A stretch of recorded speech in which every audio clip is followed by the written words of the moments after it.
And this is a bit more live and unprepared. I'm not so much looking for a discussion. It's a quick video and a summary of what we saw with the Biden-Trump debate, which has just happened. And I quickly get some of my thoughts down and share my blog. How it's finished. It was the final of the presidential debates, and with less than 2 weeks to go before the election. And yeah, it was a bit more restrained than usual, but I'd say that one of the reasons it was a bit more restrained was because of the rules that were put in after the fiasco of the first debate. So there was that. And Trump's body language was telling he looked like a man who was struggling. Biden seemed more confident, although there were one or two occasions where Biden went somewhat unstuck. And he did respond way too often, I think, to Trump's jibes. I think when the moderator wants to move the subject on, the moderator wants to move it on, and that should be respected. But overall, I'd say Biden was confident and Trump wasn't. It's about regarding a bit about responsibility in COVID. I mean, some of Trump's comments were a bit rich, given that his jibes about Biden. Trump was the one who went out and probably infected a number of people, and didn't have proper social distancing, etc., at his rallies. Well, at least Biden was being responsible throughout the spring, and summer. And when he's had rallies, he has been very, very careful. You haven't had anything like the White House super COVID spreader event, nothing like that among the Democrat campaigns. Trump says he'd take full responsibility. Well, if he took full responsibility, he would have apologized. He has not apologized. So there you go. And indeed, as I said, Trump did look more nervous. He tried to throw in a few compliments about Anthony Fauci. I think he realizes that his recorded comments about Fauci have backfired somewhat. But again, that's a sign of someone who's struggling. Think of that what you will. And say Trump has this irritating, it's now very irritating and very annoying because there's this responsibility involved. He talks about no one is XYZ like me.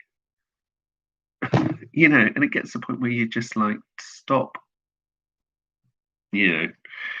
Not going to swear, but it does feel like that. And he says, no one is tough on Russia like me. Trump is about as tough on Russia as a baby with a pea shooter against a Saturn V rocket. If he was tough on Russia, he would have said something about the allegations of bounties on US troops.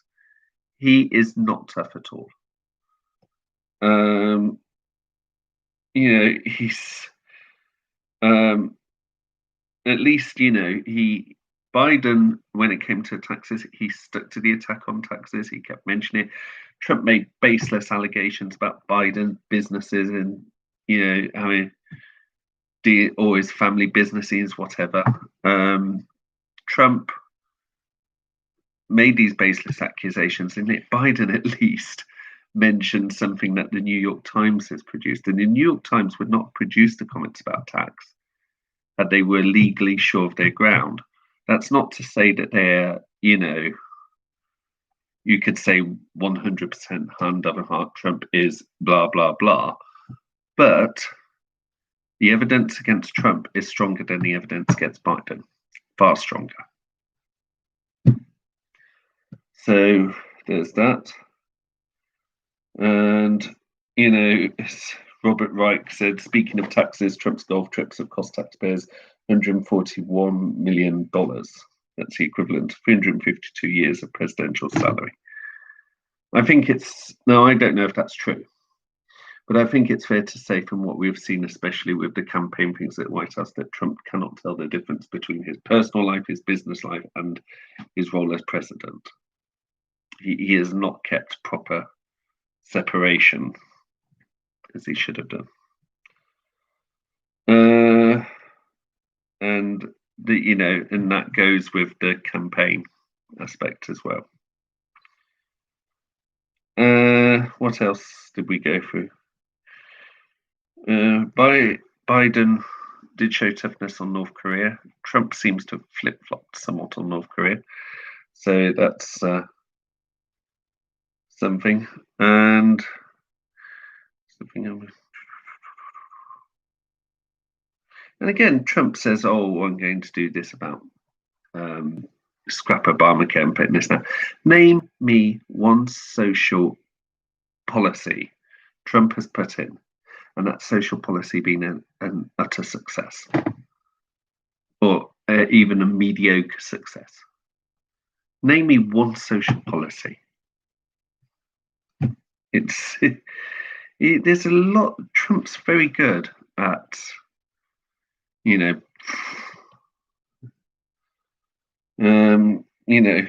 don't want to use the BS word, but yeah, he is good at a lot of BS. Let's not be coy about this. And it was interesting, the body language. Trump was a bit at one stage, and Biden was calm and confident. What does that tell you? And Biden at least seemed to try and unify. I loved his comment, "I don't see red states and blue states, I see the United States." Now that's contrast to Trump, who's been talking about defunding Democrat-run cities. Yeah,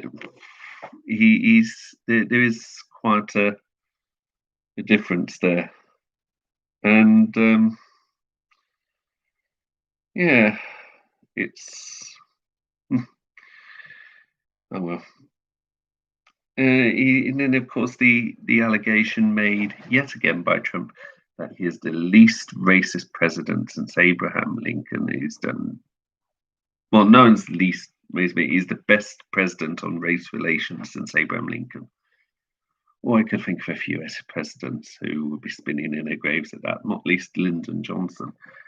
I sometimes wonder what Lyndon Johnson, how he would have responded to Trump if he was still with us and alive and in good mental and physical health. I don't think it would have been all that pretty. But Lyndon Johnson was a very tough cookie, but not only was he a very tough cookie, and somewhat unpleasant with it, let's be honest, he was also brought in a raft of social policies that helped many poverty in the US, both white and black, and there's much to commend Lyndon Johnson for on the home front. It's towards the end, Trump went back into how he was in the first debate,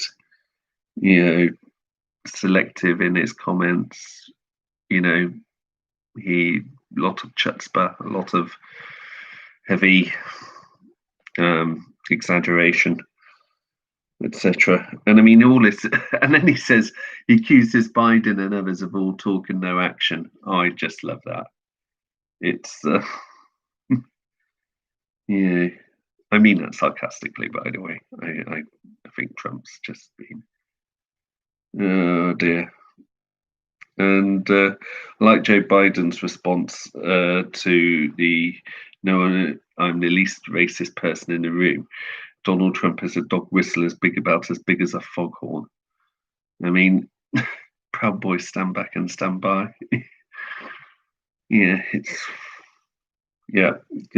for Biden for spotting that. But then Trump doesn't get nuance. Sometimes, especially on environment, he showed he clearly didn't know what he was talking about, and that's being generous. And when it came to the final question about unifying, we didn't really see any unifying from talking that we saw rambling talk from Trump, and we saw something of Biden giving a presidential and unifying answer, what he would say in the inauguration, compared to Trump's talk about what he would say in the inauguration. He just gave a rambling answer. So I think overall, I'd say that Biden was perhaps being the more presidential, but Trump tried to be the more presidential. And Trump is, if you look at the body language, Trump was clearly more desperate. Now, time will tell whether that will have paid dividends for Trump. I wasn't expecting him to try and behave himself.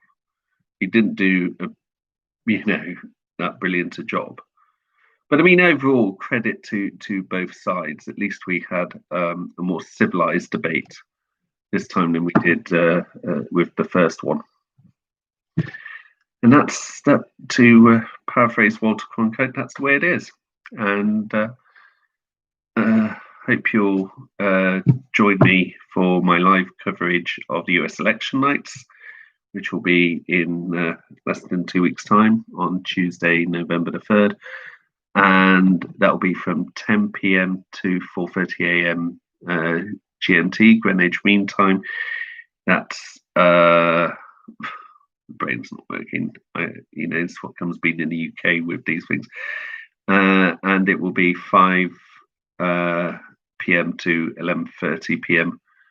on the Eastern Standard Time, and Pacific Standard Time 2 p.m. to 8:30 p.m. I saw a comment from it. Joe John Biden is too forgetful. He had his turn with Obama. Now it's Trump's turn. I'm not going to even bother to answer that. All the best. Hope you all have a good evening. Cheers. Bye.